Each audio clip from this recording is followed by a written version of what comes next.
कथा प्रकाशेन मद अज्ञानविनाशेन राधा भक्ति हरिर्ज्ञान ताभ्यां व्याच समन्विताम् ॐ श्री भागवतीं गाथा वन्दे योगनरूपिणीम्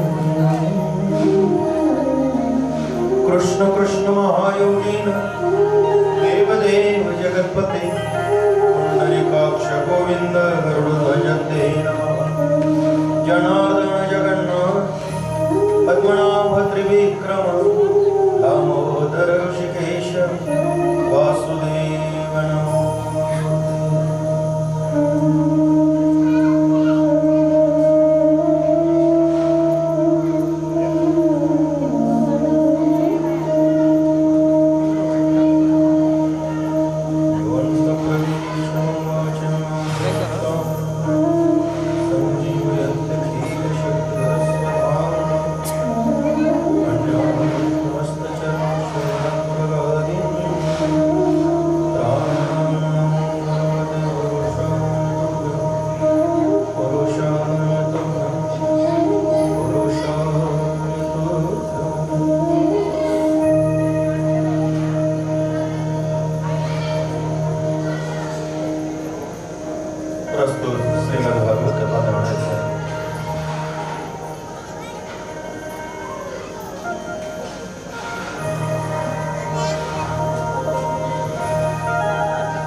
कथा सिंहापर्यंत आपल्या लक्षामध्ये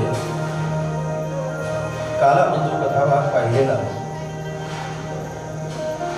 भगवान परमात्मा गोवर्धन लीला करताय त्यांचे जे सवंगडी आहे अनंत जन्माचे जे भक्त आहे आपण गोपी म्हणत असतो त्याला आपल्या सामान्य भाषेमध्ये आपण गवळण पण वास्तवात गवळणीचं वास्तव पाहायचं तर श्री संत निळोबाराय असं वर्णन करतात गवळण प्रकरणामध्ये जन्मजन्मांतरी प्रभू केले सायास याची भेटीला की व्रतनुभवास सेविले गंगेची तटाके उदास हेची सुकृताचे नेनवाले घोष जन्म जन्मांतरी प्रभू केले सायास जन्म जन्मांतरामध्ये भगवान परमात्माचा सहवास लाभावा याकरता गोपींनी त्या ठिकाणी तपश्चर्या केली हे सामान्य गोष्ट नाही थोडासा बारकावा जर आपण पाहिला तर लक्षात येईल हर एका संतांनी अगदी मौलिक ज्ञानोपारायणापासून बहिरंगाने दिसायला संन्यासी असते तेव्हा बहिरंगाने अंतरंगाने काय ना असे तुकोबराय संसारिक आहेत आणि अनोबराय संन्यासी आहेत ना तुकोबरायांना संन्यासी म्हणता येत ना यांनाही संन्यासी म्हणतात संत हे वर्णनाच्या पलीकडचे आहेत संतांचं वर्णन होत नाही लक्षात घ्या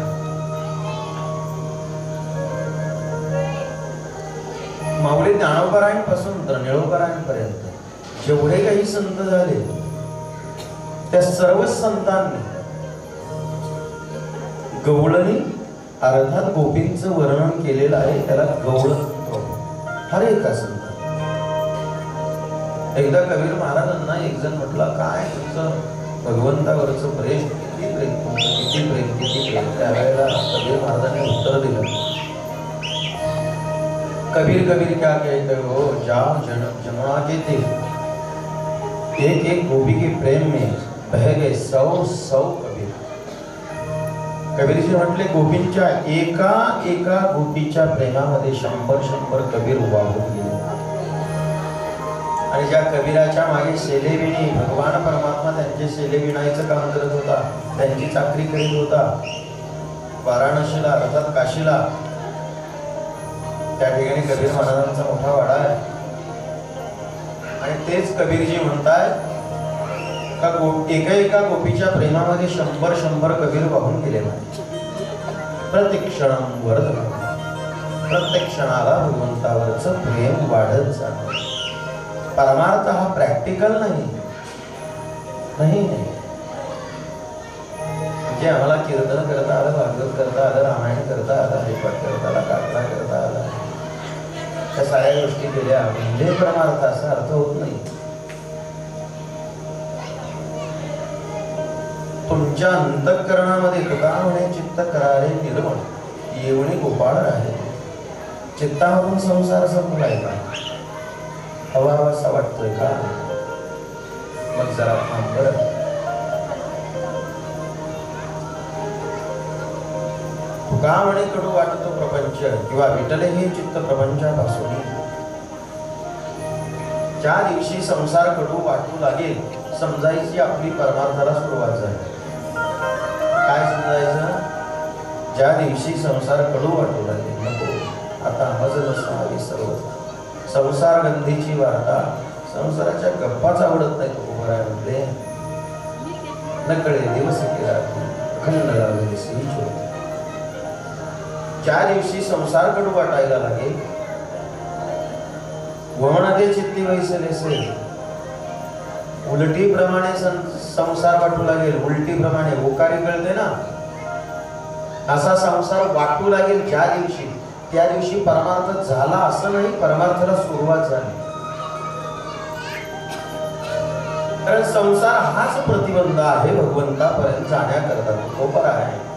नाट प्रकरणामध्ये असं वर्णन करतात. म्हणून रुसलो संसारा सर्प हा विखार पांढरा तुझसे अंतर रे दातारा याची दावेदारा निमित्ते.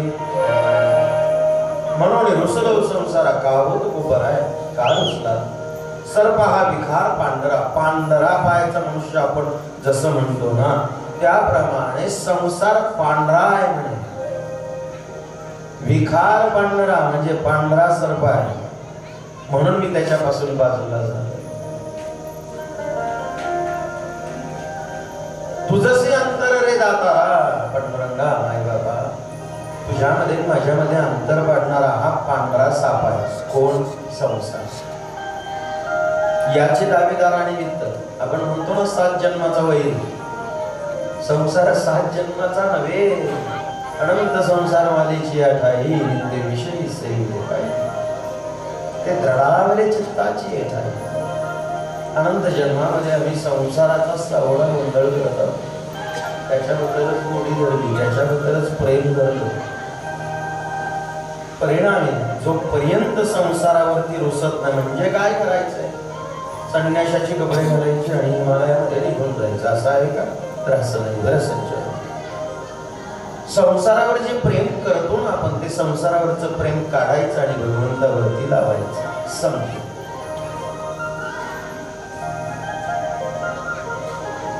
आज जो संसार गोड वाटतो ना तो भगवान गोड वाटू लागला.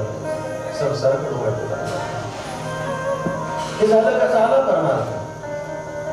घरदार तेजी जरी म्हणसी तरी शरीरा ऐसे जाट नावापाराय म्हणतात. विषय लांबच आहे. वेळ कमी आहे आपल्याकडे.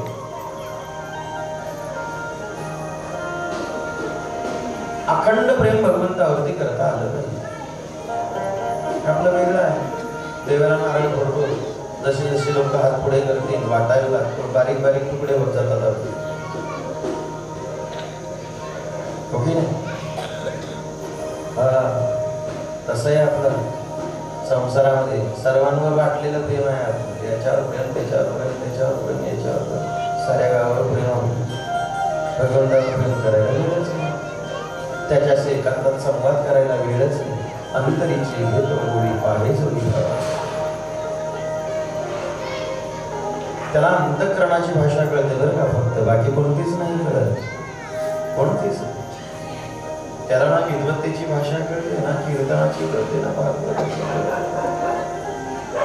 ना सुशिक्षितपणाची ना पैशाची कशाचीच भाषा त्याला कळत नाही. फार अवघड आहे तो बाबा. फार अवघड आहे तो बाबा. त्याला कशाचीच भाषा कळत नाही. त्याला फक्त अंतःकरणाची भाषा कळते. अंतःकरणाशी त्याचा संबंध आपल्याला जोडता येतोय का हे महत्वाचं. त्या गोपी दशा होत्या. जन्मजन्मांतरात त्याच्यावरती प्रेम केले. रमले भगवान त्यांच्यामध्ये रमून गेले. वरती देवांची मीटिंग चालू झाली आणि हे जर असेच भक्तामध्ये रमले गोवर्धन लीला काय करतायत काय काय करतायत.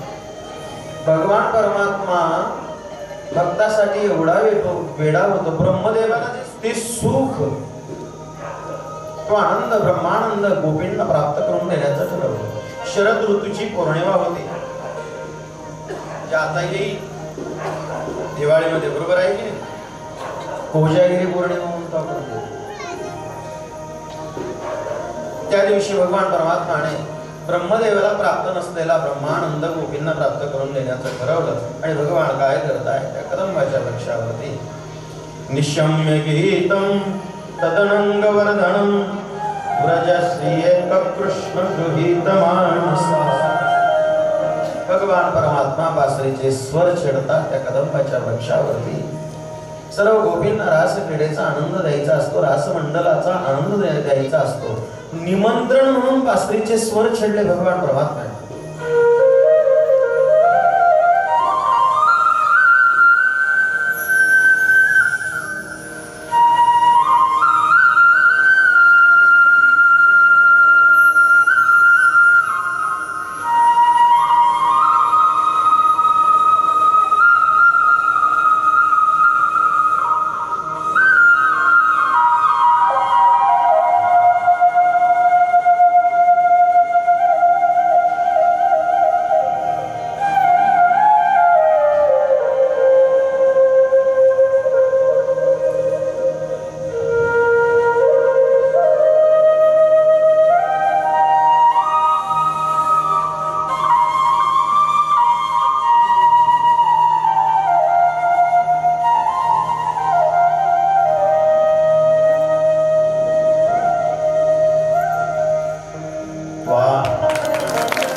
कलाकार आहेत ते बासरी वाजवणारे, त्यांनी बासरीचे स्वर छेडले ते एवढे गोड वाटले, आपले नकळत टाळ्या वाजल्या. एक थोडासा अनुमान लावा बरं, की जो जगाचा बाप आहे, जगाचा मालक आहे, माझा भगवान श्रीकृष्ण परमात्मा न तत्र यवांती न चंद्र तारका नेमावी तिरवंती गुरु यमाग्नी तमेव वांती मनोभावती सर्व यस्य भाषा सर्व निधन विवाद. एवढा जो भगवान परमात्मा जगाचा चालक आहे, जगाचा मालक आहे, त्याने बासरी वाजवल्यावरती स्वर कसे असतील विचार. त्या गोपींनी स्वर ऐकले आणि सर्वांनी हातातली कामं टाकली आणि साऱ्याच्या साऱ्या त्या वृंदावनामध्ये कदम वृक्षाकडे गेलेल्या आहेत. गोपींना पाहिलं आणि भगवंताने बासरी वाजवायची बंद केली. त्यावेळेला त्या गोपी म्हणू लागल्या, कान्हा कन्हैया, गोविंदा काय बासरी वाजवण्याचं बंद केलं. तर भगवान श्रीकृष्ण परमात्मा म्हणू लागले,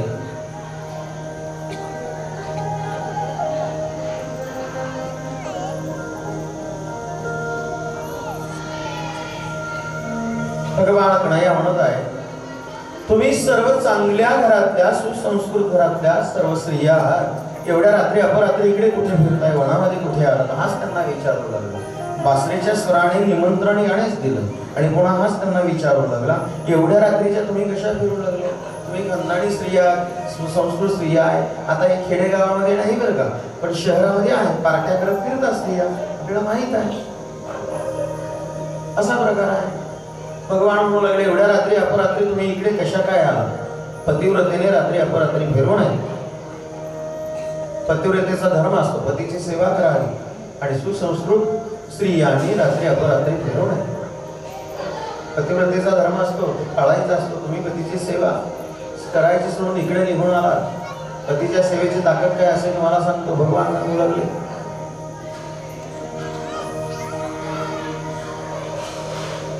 पण एक पतिव्रत, परंतु अगदी जाग्यावरती दिसला.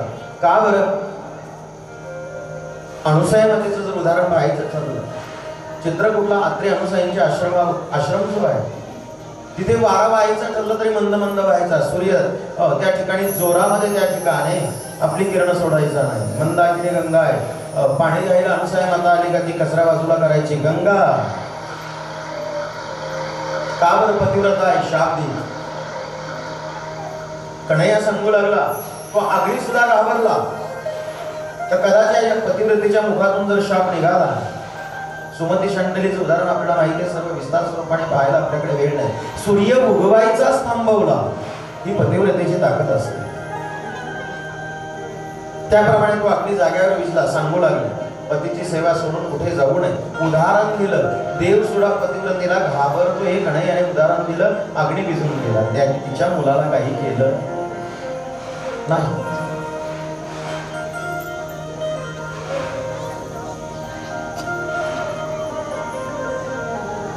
त्या गोपी म्हटल्या, कन्हैया काय विद्वान आहे म्हणे तू, काय सुंदर उदाहरण दिलं. आम्ही तुला एक उदाहरण सांगतो म्हणे ऐक. आणि त्या गोपी सांगू लागले. एक पतिव्रता म्हणे होती म्हणे तू सांगतो तशी. उशिरा झोपायची, पतीची सेवा करणं, सकाळी लवकर उठायचं, नंतर भोजन घ्यायचं प्रसाद म्हणून, सारं काही तू सांगतो त्याप्रमाणे ती पतिव्रता तिचं आचरण होतं.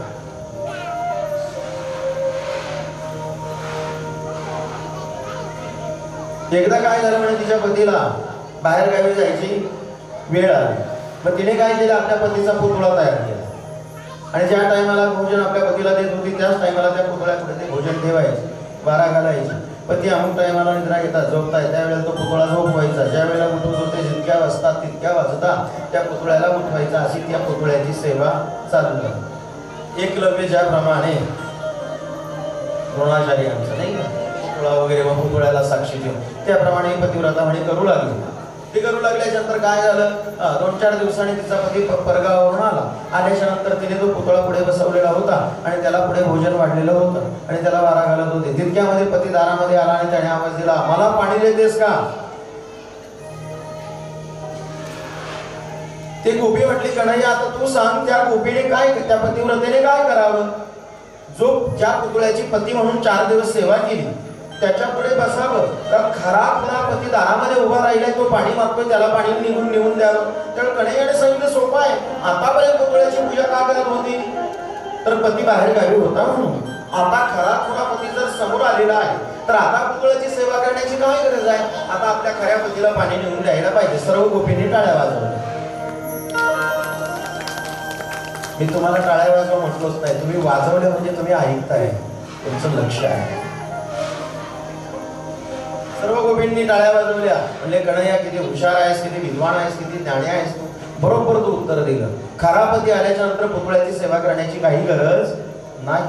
म्हणजे आम्ही काय अपराध केला रे कन्हैया, आमचे जे पती आहेत ते पुतळेच तर आहेत, त्यांच्या हृदयात सुद्धा तूच आहे ना. तैसा हृदयामध्ये मी राहू.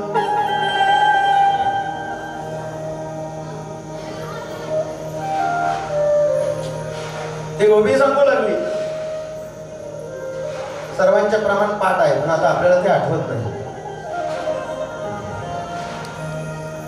सर्व घटी राम देहा सर्व घटी राम देहा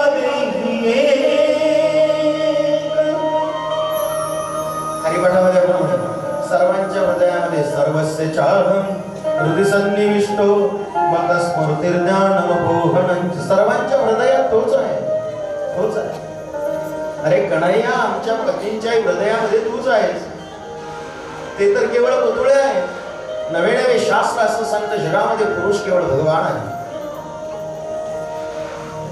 जर सर्वांच्या हृदयात तू आहेस आमच्या पतींच्या, तर तिथे थांबण्याची आता गरज काय आहे. तू खरा खुरा पती आहे आणि ते पुतळे आहे. आणि तू आम्हाला प्रश्न केलास कन्हैया, का इतक्या रात्री तुम्ही कशा आला, तुला उत्तर ऐकायचंय. तुझे जी काही मुरलीचे स्वर आहेत ना कन्हैया, ते ऐकून इथे आलो म्हणून आम्ही तुला सांगितलं बंद करू नकोस. मुरलीवरी तुझ्या जीव चढे, मुरलीवरी तुझ्या जीव चढे, हसली जीवाला बोल पडे, हसली जीवाला बोल पडे.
का त्याला त्या गोष्टीवर बोललेलं सहन होत नाही. तसं भगवंताची लूज वाय आहे. काय भक्तांच्या विरोधात गेलेलं त्याला चालत, बाकी सगळं सहन करतो. सगळं सहन करतो. 100 शिव्या दिलेल्या त्या सुद्धा सहन केल्या आणि त्याही सहन केल्या. पण भक्तांच्या वाटेला जर गेला, संपलं. भगवान परमात्माचा असा कायदा आहे, मग सोडत नाही. श्री संत गजानन महाराज यांच्यावर एका पोलिसाने हात टाकलेला होता. 6व्या महिन्याच्या आतमध्ये एकही राहिलं नाही घरामध्ये. दिवा लावायला ठेवलं नाही भगवान परमात्माने कोणी, दिवा लावायला. म्हणून मी नेहमी सांगत असतो, आपल्याला परमार्थ करता आला तर करावा, अन्यथा करू नये. परमार्थ करता आला तर करू नये, त्या दिवशी वाक्य. पण परमार्थ करणारे अर्थात भक्त मंडळी जी असते, जी भक्तीच्या मार्गावर चालणारी मंडळी असते, त्यांच्या वाटेला जाऊ नये. दाराला काठी लावायला कोणी शिल्लक राहू नये. कारण तो भगवंताच्या हृदयातला विषय आहे. संत हा भगवंताच्या हृदयातला विषय. भक्ताच्या वाटेला गेला बस संपलं. मुळात भक्तांना अर्थात संतांना शरण गेल्याशिवाय त्याची प्राप्तीच नाही. काल प्रमाण सांगून गेलो संतपती महाराज, हरिप्राप्तीसी उपाय धरावे संतांचे ते, तशी त्याची प्राप्तीच होत नाही. आम्ही परमार्थामध्ये सुद्धा याच कमी जास्त प्लस मायनस पाहत राहतो. हा कसा आहे, तो कसा आहे, तो कसा आहे, हा कसा आहे. बस झालं ना, तुला काय करायचं ते बघ ना. तू कुठे आहेस, कितव्या पायरीवर आहेस भक्ती मार्गामध्ये, परमार्थामध्ये, याची चौकशी कर ना. बाकीचा कशाला विचार करतोस. परमार्थ आपल्याला करायचा आहे, आपल्या हिताकरता. जगाचं जज बनण्याची काय कारण आहे, कशावर करू नये. भगवान परमात्माला अहंता सहन होत नाही म्हणून गोपींचा अहंकार त्या ठिकाणी भगवंताने घातला. भगवान असे रमलेले आहे. मी सांगितलं त्यांचा अत्यंतिक आवडीचा विषय. आता ज्ञानोबाने फार गोड लिहिलं बरं, आली गोड म्हणून सांगतोय असं होतं. विषय वाढत जातो बरं, वेळेचा विचार करावा लागतो. लक्ष्मी येवडी जवळी ती न देखे या प्रेमाचे सुख, माझे कृष्ण सुखाचे विक दातेची आधी. लक्ष्मी एवढी जवळ, स्वतःची पत्नी इतकी जवळ दुसरी कोणी नसते. पण ज्ञानोबा सांगताय लक्ष्मी एवढी जवळी, जी लक्ष्मी आहे भगवंताची पत्नी, तिला सुद्धा ते प्रेम मिळत नाही जे भक्तांना मिळतं. भक्तांवरती जे प्रेम करतो ना भगवान, ते आपल्या पत्नीवर सुद्धा करत भूल गए ठाकुराई. सबसे ऊंची प्रेम सका.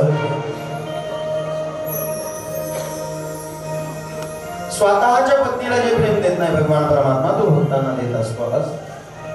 भगवान अशा भक्तांमध्ये रमले. वरती मीटिंग घेतली देवादिकांनी, सर्वांनी समोरांनी. त्या कंसाचा वध व्हायचा कधी आणि सर्व देवांचा त्रास संपायचा. ब्रह्मदेवाला सांगितल्यानंतर ब्रह्मदेवाने सांगितलं माझा पुत्र हुशार, त्याला मी बोलावलं. देवर्षी नारदांना बोलावलं. देवर्षी नारद त्या ठिकाणी आले. लक्ष देत चला, गप्पा आपसात मारू नका, मला गरज असते. श्रीमन्नारायण श्रीमन्नारायण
देवर्षी नारद तिथून निघतात आणि कंसाकडे येत आहे. आल्यानंतर कंसाने त्या ठिकाणी बसण्याकरता आसन घातलं. मी त्या दिवशीही सांगितलं, देवर्षी नारद राक्षसांकडे गेले तरी सन्मान, देवांकडे गेले तरी सन्मान. का आलात नारदांना विचारलं. काय नाही म्हणे, तुझा शत्रू तिकडे वाढतोय आनंदामध्ये गोकुळा आणि तुला फिकीर नाही, तू निवांत झोपा काढतोयस. त्यावेळेला कंसाने सांगितले सर्व प्रयत्न झाले, भरपूर राक्षस पाठवले, सर्वांना संपवून टाकलं, शत्रूने ठेवलं नाही. देवर्षी नारद म्हणले हेच तुला कळत नाही. म्हणजे झालं काय? देवर्षी नारद म्हणले तू अतिशय भोळा आहे. कोणाला म्हणताय? कंसाला. अतिशय भोळा आहे, थोडासा वेग कमी कर, थोडा. अतिशय भोळा आहे म्हणे कंसा. काय झालं? अरे म्हणे शत्रूच्या एरियामध्ये जाऊन शत्रूला मारायचं नसतं, त्याला आपल्या एरियात बोलवायचं आणि मग त्याचा घात करायचा असतो. हा म्हणे हे माझ्या लक्षातच नाही आलं, म्हणून तर सांगितलं तू भोळा आहे. म्हणे मग काय करू? अरे म्हणे ते मी सांगू का? देवर्षी नारद सांगू लागले, कुठला तरी एखादा उत्सव कर, उत्सवाचं आयोजन कर, त्याच्यामध्ये त्यांना बोलव, मोठमोठाले दैत्य बोलव आणि त्यांना ना संपवून टाक. येऊ का म्हणले कंसाने. म्हणजे फार काही एका देवर्षी नारदांना विचारलं. हो म्हणे माझं काम झालं, जे टाकायची होती काठी ती टाकून दिली, आता नाही काढलं. कंसाने त्यावेळेला विचार केला, धनुष्य करायचं ठरवलं, यात्रा ठरवली, द्वंद्व युद्ध म्हणजे मल्लांमध्ये जे लागते त्याला कुस्ती म्हणतो आपण, आखाडा. 5 मल्ल मोठमोठे त्या ठिकाणी बोलावले आणि आता यांना आमंत्रण द्यायचं. कुणाला? भगवान गणेशाला, बलराम दादांना यांना आमंत्रण द्यायचं म्हणून कुणाला तरी पाठवायला पाहिजे. विचार केला, विश्वास ठेवला पाहिजे नंदबाबाने. मग उभ्या नंदाबाला असेल तर बरं होईल. नंदबाबा विश्वास ठेवते. मग अक्रूर महाराज डोळ्यापुढे आले, अक्रूरांना बोलवलं. अक्रूरांना सांगितलं तुम्ही जाऊन नंदांच्या घरी आमंत्रण द्या, तुझ्या मुलांना घेऊन या, त्यांचा पराक्रम मोठा आहे, आपण द्वंद्व युद्धाचा आखाडा भरवणार आहोत, कुस्त्यांचा आखाडा भरवणार आहोत. अक्रूरांनी ओळखलं कंसाचं या पाठीमागे काहीतरी हेतू आहे. काही मुलांना इथे बोलवायचं आणि त्यांचा घात करायचा. उग्रसेनाचे सेनापती महामंत्री अक्रूर म्हणजे कंसाच्या वडिलांचं. पण कंस आणि औरंगजेबाचं सारखंच, दोघेही सारखे. दोघांनी आपल्या बाबांना तुरुंगात टाकले आणि आपण स्वतः राजगादीवर बसलो. अक्रूराने सांगितलं, हे बघ कंसा, मी उग्रसेनाचा सेनापती आहे, तुझ्या वडिलांचा, तुझा नाही. माझ्या लक्षात आले त्या 2 मुलांना तू इथे आणून घात करून मारणार आहेस. मी तुझा ऐकणार नाही, मी तुझा सेनापती नाही.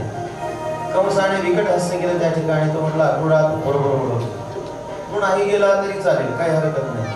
मी तुझ्या जाग्यावरती दुसरं कोणाला तरी पाठवेल आमंत्रण देण्याकरता. पण आता तू ओळखलेस का मी असं करणार आहे, त्यांचा घात करणार आहे, इथे बोलावं, हे तुला समजलंय. आता तुला जिवंत महालाच्या बाहेर जाता येणार नाही, तुला मी जिवंत बाहेर जाऊ देणार. त्यानंतर अक्रूराने विचार केला, दुसरं कोणाला याने जर पाठवलं माझ्या जागेवर तर तिथे जाऊन नंदबाबाला सावध करणार नाही. मी जर गेलो तर मी सावध करीन नंदबाबांना, सांगेन असा असा लाभ आहे कंसाचा. तर म्हटलं मी जातो. ठीक आहे म्हणे मग जा. आणि अक्रूर निघाला, रथ सजवला, मनामध्ये विचार करतो, ममद्य मंगलम नष्टम फलवांशेन भवति. मनामध्ये विचार केला, माझं वाईट कर्म संपलं असतं. माणसाला परमार्थ का होत नाही, देवदेव का होत नाही, गीतेमध्येच का होत त्याच्या पापकर्मामुळे. परमार्थाकडे मन का धावत नाही, तर केलेली दूषित कर्म, सदृष्ट कर्म ती त्याला परमार्थाकडे जाऊ देत. ज्यावेळेला कर्म स्वच्छ असेल तर परमार्थाकडे गोड जास्त निर्माण होईल. हे स्वतःचं परीक्षण करण्याकरता अर्थात हर एक साधकाने स्वतःचं परीक्षण करावं याकरता विचारला गेलेला प्रश्न आहे अर्जुनाने भगवंताला. तर तुम्हा आम्हाला आपलं परीक्षण करता यावं. स्पष्ट भाषेमध्ये सांगितलं की पापामुळे मनुष्य देवदेव करत नाही. भगवंताने सरळ उत्तर दिलं असतं. त्या ठिकाणी आपण मला स्वतःच्या मनाशी विचार करता, माझा अमंगल कर्म असेल ते संपलं असेल आणि भगवंताने ठरवलं असेल मला दर्शन देण्याचं, म्हणून माझा जाण्याचा योग आहे. रथावरती चढलेले आहेत, मनामध्ये विचार चाललेले आहेत. भगवान भेटणार आहे. दोघे बंधू असतील, कसे दिसत असतील? भगवान कसे दिसत असतील? बलराम दादा कसे दिसत असतील?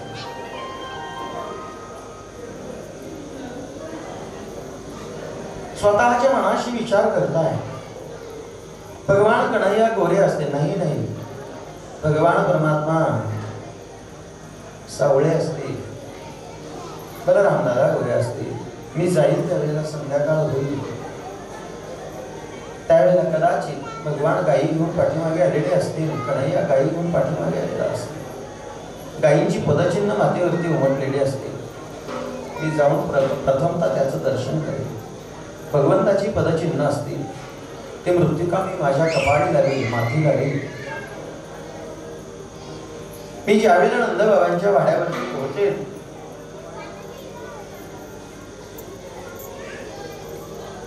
त्यावेळेला कदाचित गायींची धार काढण्याकरता भगवान परमात्मा आणि बलराम दादा निघालेले असतील. त्या समयाला मी त्या ठिकाणी पोहोचेन. मनामध्ये स्वप्न रंगवत आहेत माणसं, संसारामध्ये स्वप्न रंगवतात ना, त्याप्रमाणे अक्रूर महाराज भगवंताच्या भेटीला चालले आणि मनामध्ये मनोरथ असतात, स्वप्न पाहतात.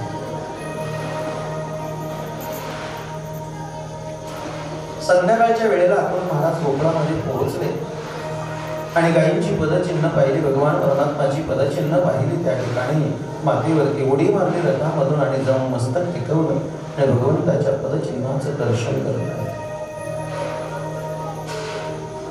नंदबाबाच्या वाड्याजवळ गेले. वाड्याच्या दरवाजामधून दिसलं दोन मुलं हातामध्ये दुग्ध पात्र घेऊन गायीची धार काढण्याकरता निघालेली आहे. उडी टाकतायत, ओळखतायत भगवान आणि बलराम दादा आहेत. जाऊन साष्टांग दंडवत घालतायत. भगवान परमात्मा आणि बलराम दादांनी हाताला पकडलं आणि उठवण्याचा प्रयत्न केला आणि अक्रूर महाराजांची दृष्टी भगवान कन्हैयाच्या मुखमंडलावरती पडली, ज्याच्या मुखमंडलाची ख्याती आहे. एकदा की माणसाने त्याच्या मुखमंडलाकडे पाहिलं की तो चित्त आकर्षित करून देतो. डोळ्याची पापणी मिटणं, अष्टभाव जागे झाले, हात थरथर कापू लागले, हात जोडले गेले. अक्रूर महाराजांचे डोळ्यातून अश्रुधारा वाहू लागले. अक्रूर महाराजांना धरलं आणि आणून एका आसनावरती बसवलं आणि डोळ्यातले अश्रू पाहिले आणि भगवान कन्हैया विचारत आहेत, काका काका काय झालं? आणि भगवंताच्या चेहऱ्यावरची नजर अक्रूर महाराजांच्या आहे. भगवान म्हणतात, काका तुम्ही थांबा, आम्ही गाईची धार काढून येतो. तितक्यामध्ये नंदबाबा येतात, घेऊन जाताय. पाहुण्यांना जेवण होतं, विश्रांती करता खोलीमध्ये घेऊन जाताय आणि पाठीमागून यशोदा मैया आमच्या हातामध्ये पाण्याचा तांब्या घेऊन पाहुण्यांना पाणी द्यावं म्हणून तांब्या घेऊन घेऊन गेलेले आहे. दार लावलेलं होतं. दोघांच्या आतमध्ये चर्चा चालू होती, नंदबाबांची आणि अक्रूर महाराज. विचारलं नंदबाबाने, अक्रूरा काय ना केलं? सांगू लागला अक्रूर की कंसाने त्या ठिकाणी धनुष्य घडवलेला आहे. तुझ्या मुलांचा पराक्रम ऐकून द्वंद्व युद्धाची स्पर्धा त्या ठिकाणी आहे, कुस्त्यांचा आखाडा आहे. तुझ्या मुलांना निमंत्रण दिलेलं आहे. तर नंदबाबाने विचारले, किती दिवस लागतील? सांगता येणार नाही म्हणे, 4-5 दिवस सुद्धा जाऊ शकतात. तर नंदबाबाने सांगितलं, नाही जमणार नाही. एक वेळेला मी बलरामाला घेऊन येऊ शकतो, परंतु कन्हैयाला नेता येणार नाही. कारण 4-5 दिवस कन्हैया वीण, यशोदा जिवंत राहणार नाही. आणि यशोदा मैया पाण्याचा तांब्या घेऊन त्या ठिकाणी आलेले होते. त्या दोघांची चर्चा ऐकत होती. शांतपणे उभी राहिली मैया दाराच्या बाहेर. दोघांची चर्चा चालू आहे. त्यावेळेला अक्रूर सांगू लागला, नंदा, कंसाने सांगितलं त्याप्रमाणे तुला दोन्ही मुलांना घेऊन यावं लागेल.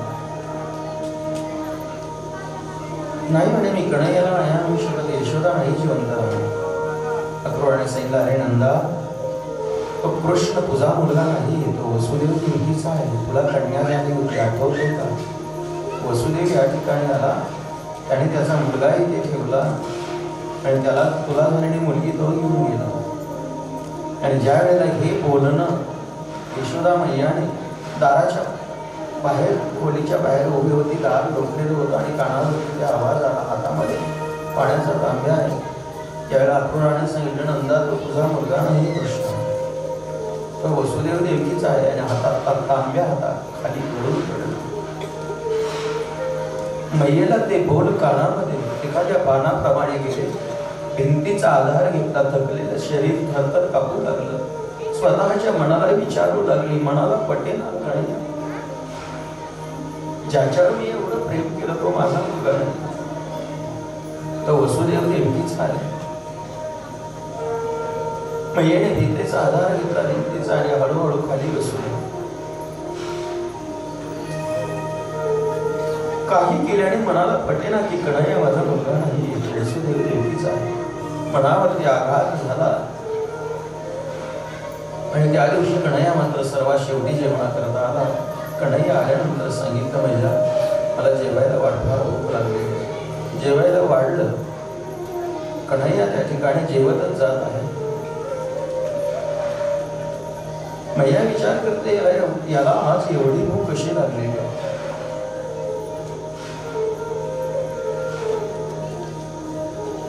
कन्हैयाला माहित उद्यापासून मैयेचा हातचा प्रसाद मला भेटणार नाही.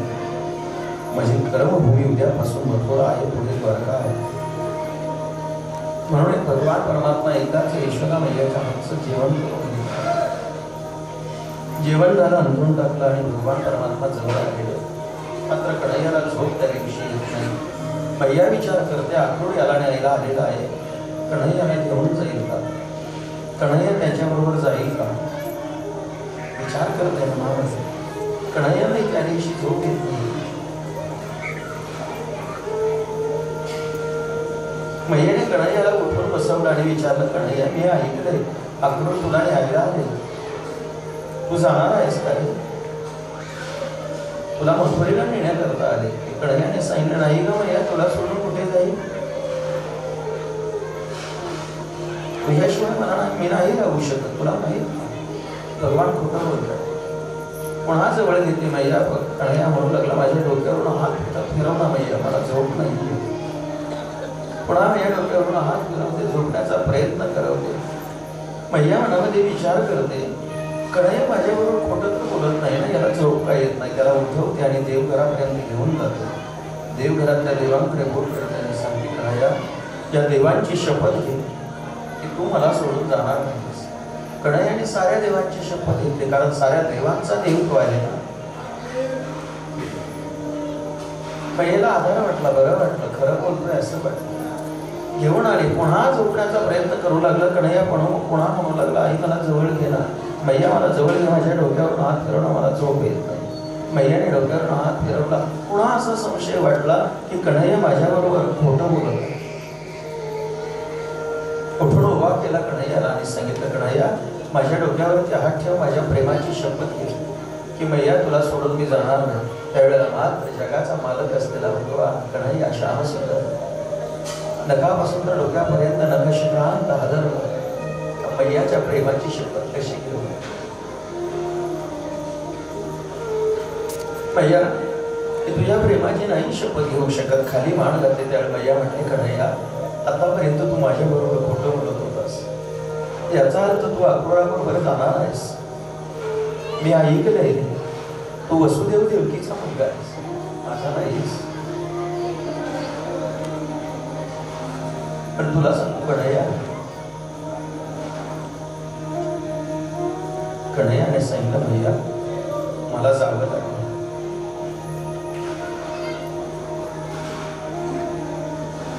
मैया म्हणू लागले, कारण तुला हे सांगू का, तू गेला ना, तुझ्या पाठीमागे ही म्हातारी जिवंत नाही राहणार.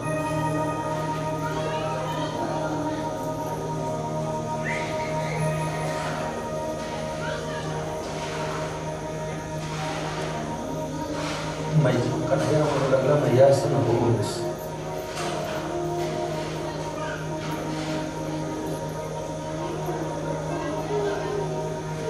मी शेवटपर्यंत मी नंद यशोदेचा आहे असंच सांगेन लोकांना. तू का असंच नसतेस, कधी वसुदेव देवकीचा आहे आणि मी त्या ठिकाणी जाऊन तुला विसरणार आहे, असं नाही होणार.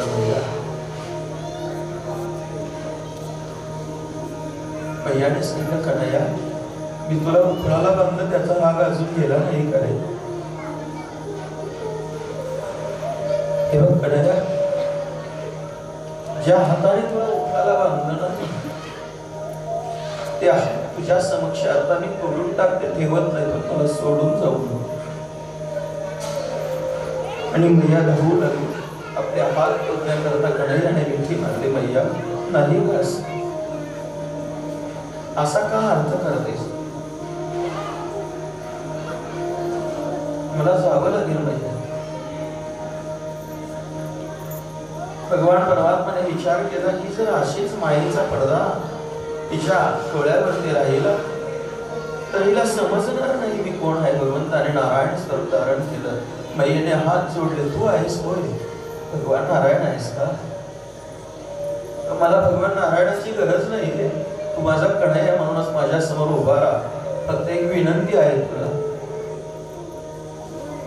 कन्हैयाला म्हणू लागली, तू गेल्यानंतर मी जिवंत राहणार नाही, हेही सत्य आहे कन्हैया. हे त्रिवार सत्य आहे, तुझ्याशिवाय नाही जगू शकत. पण कन्हैया हेही सत्य आहे की तू माझ्या डोळ्यासमोर असल्याशिवाय माझ्या या म्हातारीचे प्राण शरीराच्या बाहेर निघणार नाही. तळमळत राहील रे तुला पाहण्याकरता. हात जोडले मैयेने आणि सांगू लागली, कन्हैया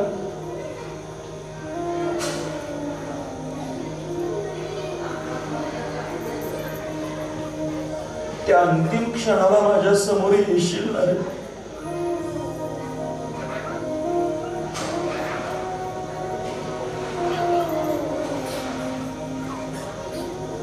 मला काही नको.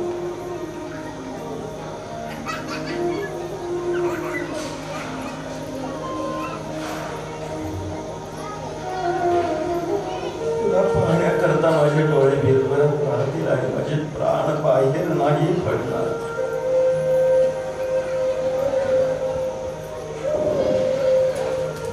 इतना तो करना स्वामी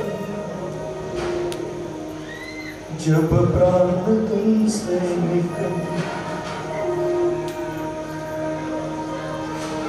गोविंद नाम ले तब प्राण तुमसे.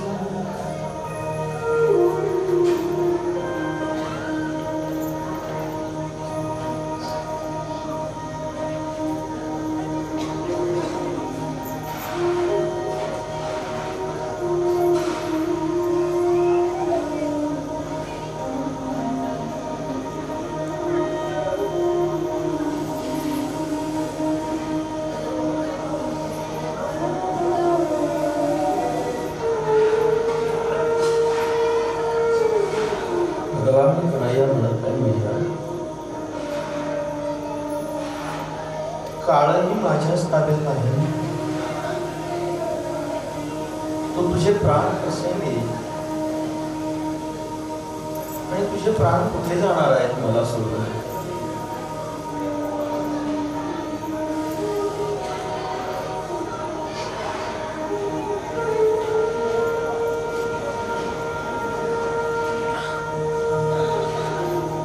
भगवान म्हणजे त्या ठिकाणी निद्रा घेण्याचा प्रयत्न करतायत. मैया आमची सूर्यदेवाला प्रार्थना करते, हे सूर्यनारायणा उद्या उपवास नकोस.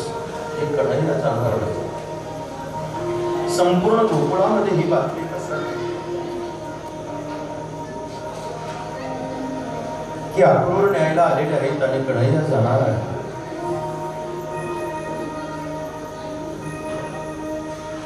सर्व गोकुळात त्या गोपी त्या ठिकाणी धावत सकाळी येत आहेत. यशोदे यशोदे बाहेर कन्हैयाला जाण्याची परवानगी कशी दिलीस? त्याची मालकी नाहीस का? बोलू लागल्या नाना प्रकारे.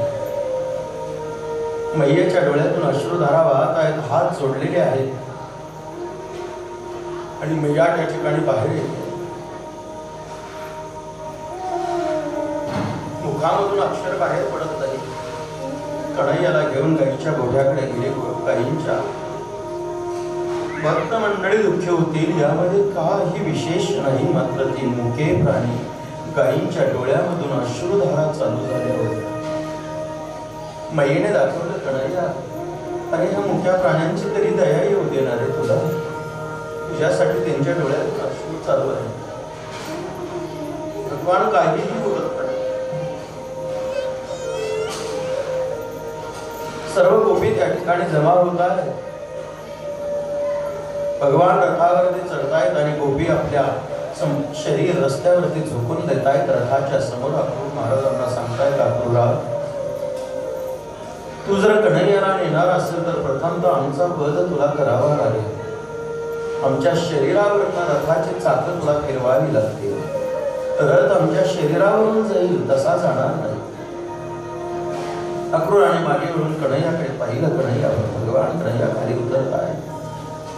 गोपींना सांगतायत बाजूला या रस्त्याच्या बाजूला बोलवतायत आणि भगवान म्हणू लागले, गोपींना तुमचं माझ्यावरती भक्ती प्रेम आहे ना, माझ्यावर भक्ती आहे ना.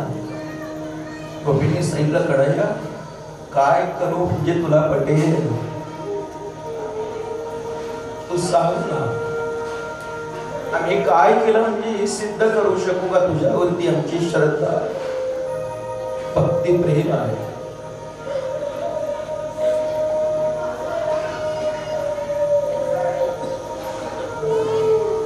कन्हैयाने सांगितलं, भक्ती प्रेम अथवा प्रेम याचा अर्थ तुम्हाला कळतो का? गोपींनी हात जोडले नाही.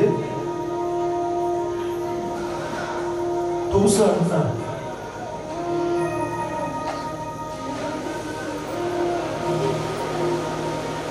भगवंताने सांगितलं, ज्याच्यावरती आपलं प्रेम असतं त्याच्या इच्छेप्रमाणे जगायचं असतं. भगवंताची जशी इच्छा असते त्याप्रमाणे भक्ताने राहायचं असतं, जगायचं असतं भगवंताच्या इच्छेप्रमाणे. गोपी म्हटल्या, कन्हैया तुझ्या बोलण्याचा अर्थ तुला समजत आहे का? याचा अर्थ हा होतो, कन्हैया तुझी इच्छा आहे मथुरेला जाण्याची. कन्हैयाने सांगितलं, होय. मग आम्ही तुला अडवणारे कोण आहोत? तुझी जाण्याची इच्छा असेल तर आम्ही तुला अडवणार नाही. पण एक लक्षात ठेव कन्हैया, गोविंदा, तू गेल्यानंतर आम्ही पुन्हा संसारात नाही रे जाणार. नाही तर आम्ही यमुनेच्या डोहामध्ये जाऊन आपला देह अर्पण करून टाकू. आम्ही जिवंत राहणार. कन्हैयाने सांगितलं, असं करू नका, आम्ही पुन्हा 4 दिवसांनी येणार आहे. आणि भगवान निघाले. गोकुळाच्या बाहेर जातात. एका वृक्षाखाली एक स्त्री उभी आहे.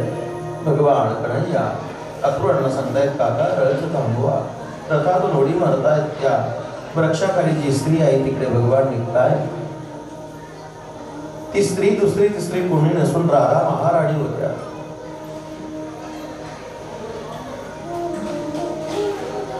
भगवान परमात्मा राधा राणीकडे पाहता. राधा राणी भगवंताकडे पाहते. डोळे बोलतायत, ओठ शांत आहे.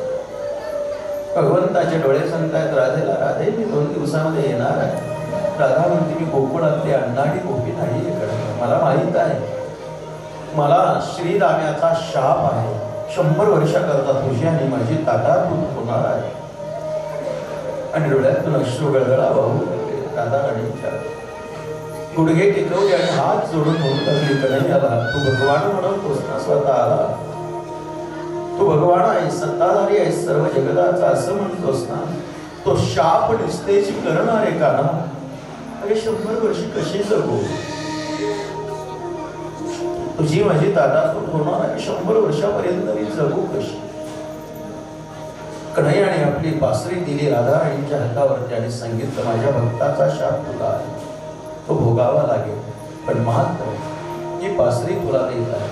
ज्यावेळेला तुला माझी आठवण होईल, मला पाहण्याची इच्छा तुला होईल, माझं दर्शन करण्याची, त्यावेळेला या बासरीचे स्वर छेड मी तुझ्या समोर उभा राहील. आणि भगवान बासरी देतायचा निघताय. पुन्हा भगवंताने पूर्ण अवतार संपेपर्यंत पासरी हातामध्ये घेतली नाही. भगवान निघताय यमुनेमध्ये अक्रूराला विश्वरूप दर्शन देत आहे. उपवनामध्ये जाऊन थांबतायत मथुरेच्या त्या ठिकाणी. संपूर्ण राजधानी होती मथुरा. संपूर्ण लाईटीचा जगमगाट पाहिल्यानंतर गोपगडी म्हणू लागले. सगळे गोप बरोबर आले होते कन्हैयाच्या मथुरेला. कन्हैया हे गाव पाहण्याकरता, हे शहर पाहण्याकरता आम्हाला घेऊन जाणार आणि उद्या जाऊ. अक्रूराने विनंती केली, भगवान माझ्या घरी चरण लागू द्या. त्याने सांगितलं, हा पहिला यदुवंशाचा जो वैरी आहे याला संपवतो कंस मामाला आणि नंतर तुमच्याकडे येतो. त्या उपवनामध्ये बसलेल्या दुसऱ्या दिवशी स्नान करून नगर पाहण्याकरता निघाले. नंदबाबाने सांगितलं, का हे गोकुळ नाही बरं,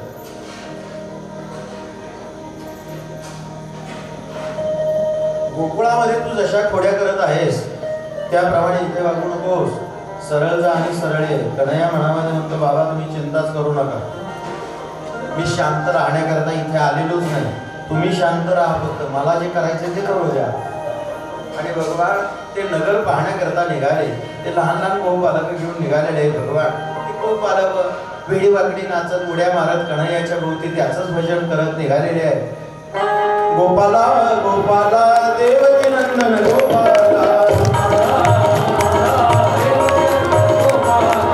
नंदनंदन गोपाला, यशोदानंदन गोपाला, गोपाला गोपाला देवकी नंदन गोपाला, गोपाला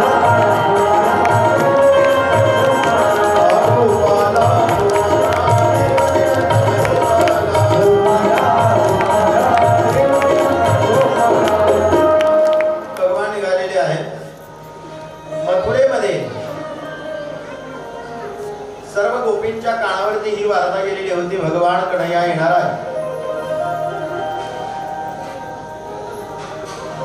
त्याच्या सौंदर्याची वार्ता सर्वांच्या कानापर्यंत होती. गोपींना आस लागली होती, कन्हैयाला केव्हा पाहू. कुणालाही भान राहिलं नाही. कृष्ण ध्यासाने त्या मथुरेतल्या ज्या गोपी आहेत त्यांची अवस्था अशी झाली. वर्णन करतायत संत मंडळी, एकीने कडी घेतली दयाचे माथन, बाळ ठेविले शिंगिया जाण. एकीने कडवर दयाचं मडकं घेतलं. मुलाला, लहान मुलाला कडव घ्यायचं तर दयाचं मडकं कडवर घेतलं आणि मुलाला शिंक्यावर ठेवलं. त्या ध्यासाने त्यांना काही सुचेना. नाकीची मुक्ताफळे खोविली बेनी,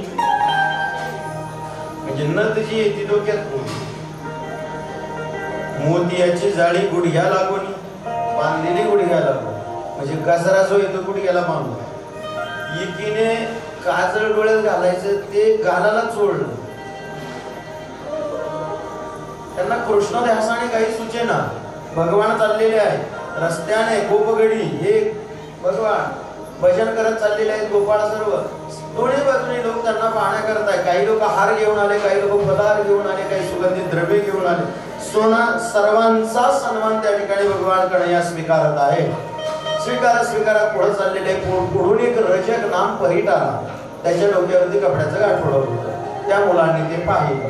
मुलांनी पाहिल्यानंतर त्या गाठोड्यामधून काही चमकीची कपडे बाहेर डोकावत होते. मुलांना त्याचं विशेष वाटलं, कारण ही सगळे गाईच्या मागे लंगोट्या लावून फिरणारे, यांना ती कपडेच माहित नव्हते.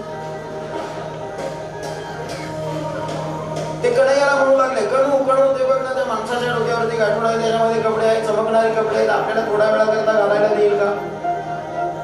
कन्हैया त्या पराठाच्या समोर गेला, हात जोडून म्हणू लागला,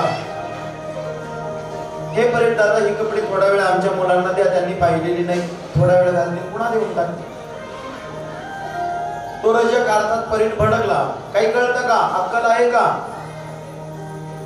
बडबड करू लागला, तुम्ही मला ओळखलत का? मी कंसाचा परीट आहे. आणि त्याला हा अभिमान होता की कंसाची कपडे धुणारा मी. योग्य अर्थ करून घ्या, नसेल कळला तर. मी त्याची कपडे धुणारा आहे, नाही कळलं ते सोड.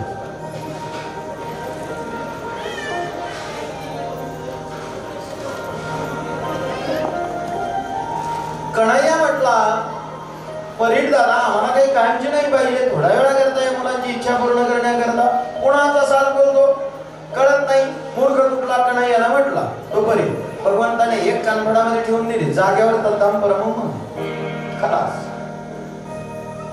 पोरं नाचू लागली, काय कणयात ताकद आहे म्हणे, एका फटक्यात मारून टाकलं म्हणे, ठेवलंच नाही याला. त्याच्याभोवती फेर धरून नाचू लागली. स्वर द्या स्वर द्या. गोपाला गोपाला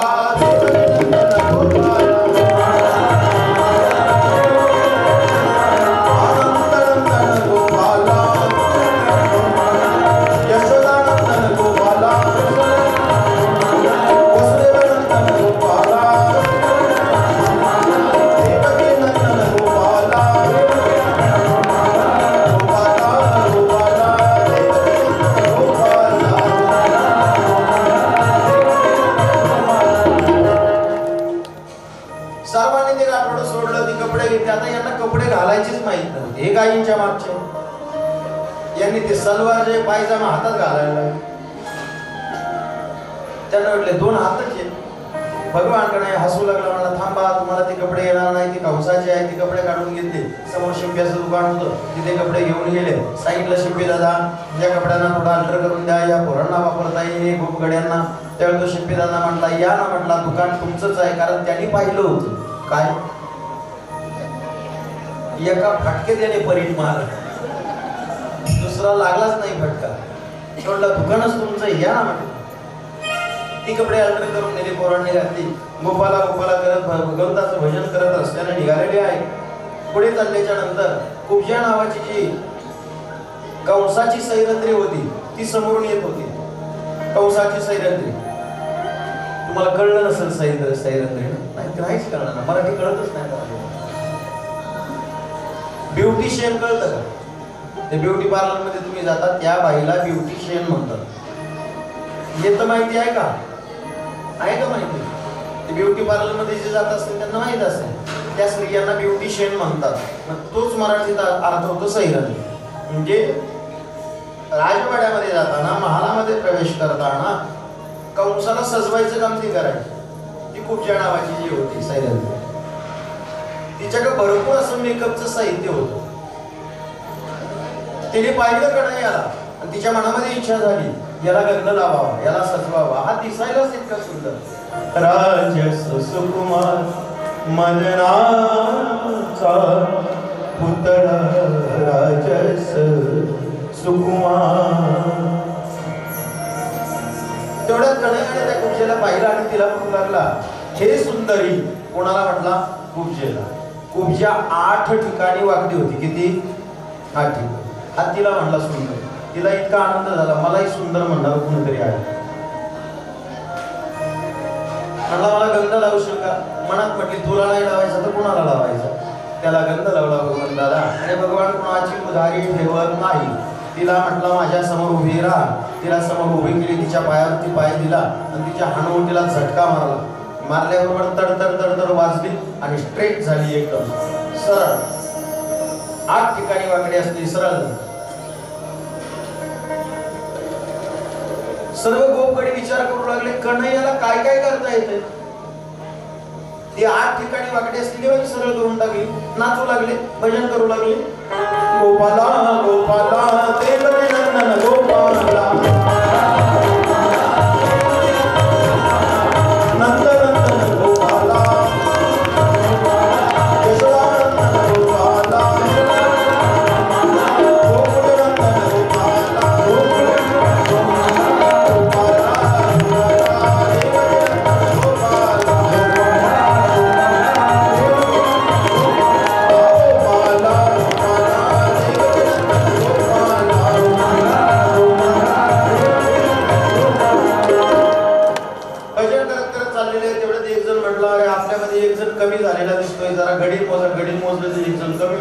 म्हणजे कोण नाही म्हणले, वाकड्या दिसत नाही. मागे पाहिलं तो रस्त्यातच बसला होता, पाय बसलो. भगवान त्याच्या जवळ गेले, गोपकडे गेले. भगवान म्हणू लागले का रे वाकड्या? म्हणला तुला दम लागला का? थकला का? तुला उचलून घेऊ का? कन्हैया बोलत असताना त्याने दुसरीकडे तोंड केलं आणि याच्याकडे पाठ केली. कोणाकडे? कन्हैया. परत समोरून गेला कन्हैया. विचारू लागला काय झालं? झालं काय? तू बोलत का नाही? त्याने परत पाठ केली, दुसरीकडे तोंड केलं. हरी येतो काकुलती, त्या गोपगड्यांपुढे या काकुलती यायचं बघ भक्तांपुढे. पुन्हा आला भगवान समोरून, कन्हैया पुढून येतात. त्याला परत विचारत, अरे वाकड्या काय झालं ते सांगशील का नाही? त्याने पुन्हा फिरणार, याच्याकडे पाठ करणार. ते कन्हैयाने त्याचे पाय दाबून धरले, त्याला फिरूच दिलं. अरे म्हणे झालं काय, तुला काय झालं असेल ते तर सांग ना. बरं तू सांगितल्याशिवाय मला कसं कळणार? तू नुसताच रुसून बसून काय उपयोग आहे? त्यावेळेला कन्हैयाने सांगितलं, काय वाकड्या म्हणू लागला, काही सांगू नको कन्हैया, तुझं माझ्यावर किती प्रेम मला कळलं. अरे पण झालं काय म्हटलं, माझं काय चुकलं? काय चुकायचं नाही म्हटलं. ती बाई कोणाची, कोणतीने फक्त तुला गंध लावला, 8 ठिकाणी वाकडी म्हणला, सरळ करून टाकली म्हणला ती. बरं मग काय मग म्हणला, रात्र दिवस तुझ्या बरोबर टंगडा उडवीत उडवीत पळतोय म्हणलं. तुझ्यावर आलेली वळती गायांची ती पण मी करतोय, लंगडा असून करतोय म्हणला तुझ्या घरात. त्यावेळेला काय तुझ्या डोळ्याची खासट झालीत का म्हणला. कन्हैयाने कपाळाला हात मारून घेतला. म्हणला त्याच्याकरता रुसला का म्हणला. म्हणला मी साधी गोष्ट आहे का? तो वाकड्या जो होता तो रागवला. तो म्हणला, हे बघ वाकड्या, मी तुला आत्ताच्या आत्ता सरळ करतो, पण आला म्हणला तुझा पण मध्ये. म्हणला ऐक तर खरं म्हणला. काय ऐकतो म्हणला, काय राहतो म्हणला, हे बघ तुला मी लगेच सरळ करतो, पण म्हणला आता तू मला वाकडा असताना जेवढा आवडतोय ना, कन्हैया म्हणू लागला, मला जेवढा तू वाकडा असताना आवडतो ना, तू एकदा पाय सरळ झाले ना मग तू मला तितका नाही आवडणार. म्हणलं मला राव दे तसंच. म्हणलं तुला जर आवडणार नसेल तू काय म्हटलं सरळ हो. लक्षात येतंय का मार्मिकता? भगवंताला ज्या गोष्टी आवडत नाही त्या आपण करू. कारण मीमांसा नाही चालत तिथे, नाही चालत, नाही चालत. आम्ही कुठे आहोत, काय करतो, आमचं कर्म काय, म्हणून आम्हाला असं करावं लागतं म्हणून नाही चालत. कारण मीमांसा शास्त्राला देता येत नाही, नाही देता येत. आणि ज्या वेळेला एकदा मनाने मनुष्य ठरवतो ना, नाही नाही भगवंताला ही गोष्ट अप्रिय आहे ना, मी मरेल तरी ती करणार नाही करणार. यालाच तर भक्ती म्हणतात. भक्ती म्हणजे काय आहे? पाठ पठांतर करणं, इथे बसून बोलता येणं म्हणजे भक्ती आहे का? नाही. हे बोलता आलं म्हणजे भक्ती नाही हो. आमचं कर्म सुधारणं नाम भक्ती आहे. कर्मामधले दोष बाजूला काढणे याला भक्ती म्हणतात. अमुक एक गोष्ट माझ्या गोविंदाला, माझ्या श्यामसुंदराला नाही ना आवडत, मी नाही ना करणार, नाही ना करणार, नाही करणार.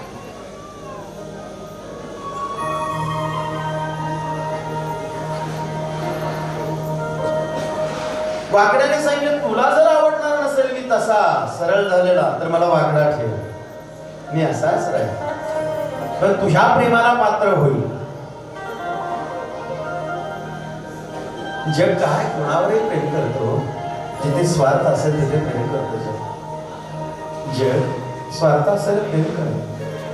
जगाला काय करतो? आम्ही त्यांच्या कामी पडलो कधी आमचा आदर करतात, आमच्यावर प्रेम करतात.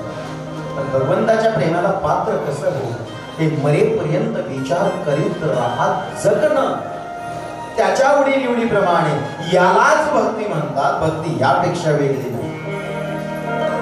त्याच्या आवडीनिवडीप्रमाणे आम्ही आमचं जीवन व्यतीत करायचं. नाम भक्ती आहे. नाम भक्ती. सगळं केलं, माळा घातल्या, गंध लावला, कीर्तन केली, प्रवचन केली, भागवत केलं, रामायण केलं, आणि कसंही वागू लागला, चालेल का? नाही चालेल.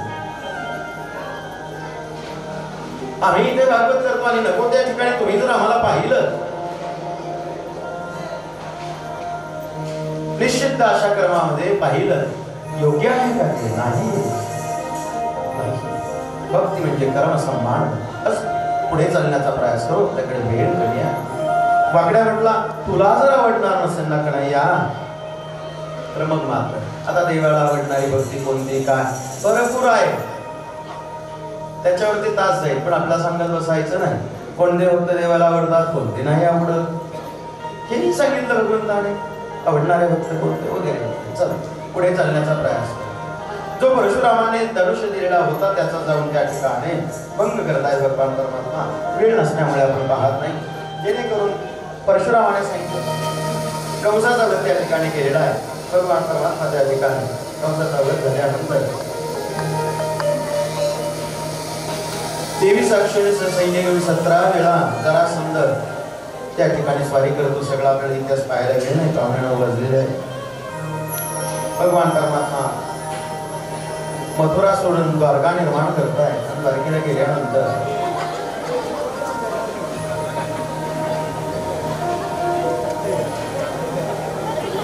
त्या ठिकाणी बलराम दादाचा विवाह पार पडतो.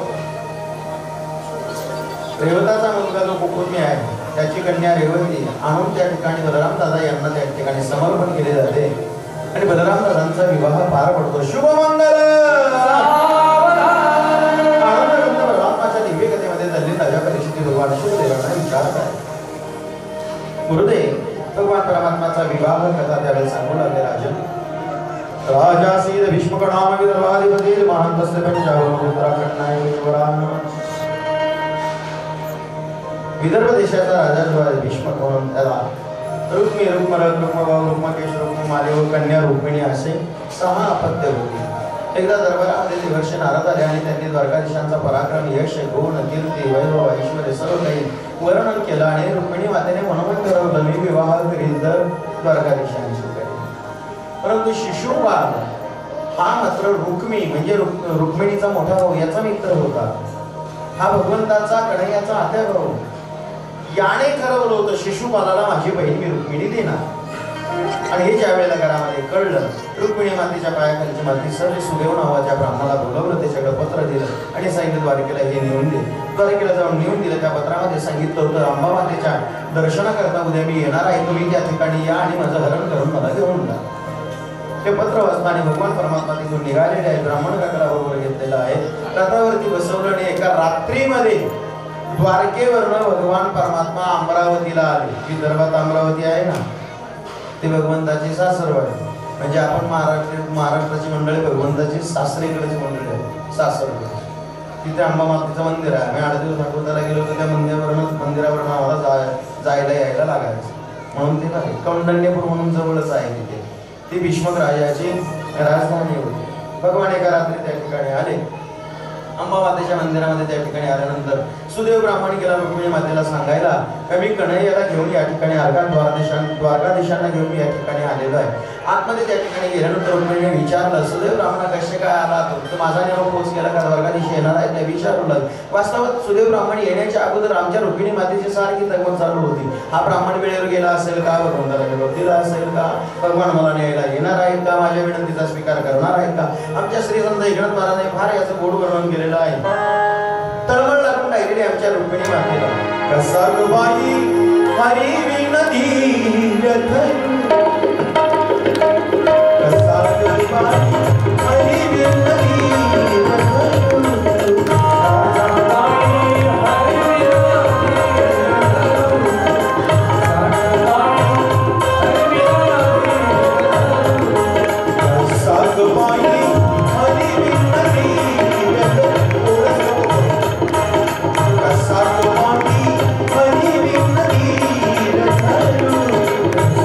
Bye.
कसं पायी हरी विनती धरू, कसं पायी हरी विनती धरू, कसं पायी हरी विनती धरू, कसं पायी हरी विनती धरू.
सूर्य ब्राह्मणाला सांगितलं तुमचं जीवनधन घेऊन आलेलो आहे. मग रुक्मिणी माता त्या ठिकाणी अंबा मातेच्या दर्शनाला जाते. जेवढे रक्षण करण्याकरता तिथे शिपाई होते सर्वांना जमिनीला खेळून ठेवलं भगवान परमात्माने आणि रुक्मिणी मातेला आपल्या रथावरती बसून द्वारकेला त्या ठिकाणी घेऊन जात आहे. सर्वांनी मोठ्या प्रेमाने एकदा गजर करायचे.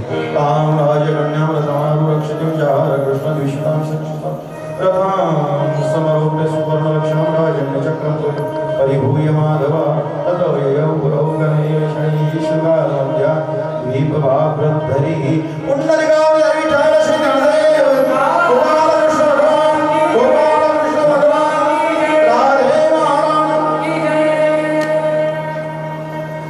भगवान इकडे घेऊन गेले. शिशुपाल तिकडे नटून थटून बसलेला होता, पावडर लावित होता.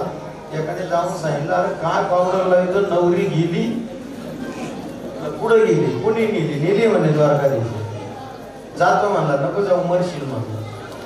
भगवान आहेत ते कशाला जातो. रुक्मिणी पाटला करतो वगैरे वगैरे भरपूर पुढे कथा आहे. पण आता पाहुणे 9 वाजता अजून अर्धा तास आपल्याला लागणार आहे विवाह सोहळा पार पाडण्याकरता. सगळे तयारीत आलेले आहेत. त्यामुळे आता आपण विवाह सोहळ्याकडे वळणार आहोत. उद्या कथेचा टायमिंग 8 वाजता उरकायचे ना. उद्या बरोबर 6 वाजता कथा चालू होईल. 8 वाजता कथा थांबवण्यात येईल. त्यानंतर आपल्याला भागवताची मिरवणूक इथे काढायची, प्रदक्षिणा करायची. सर्वांनी लक्षात ठेवा उद्या 5:30लाच कथा चालू होईल आणि 8 वाजेपर्यंत संपवली जाईल. पुढे मिरवणूक आहे.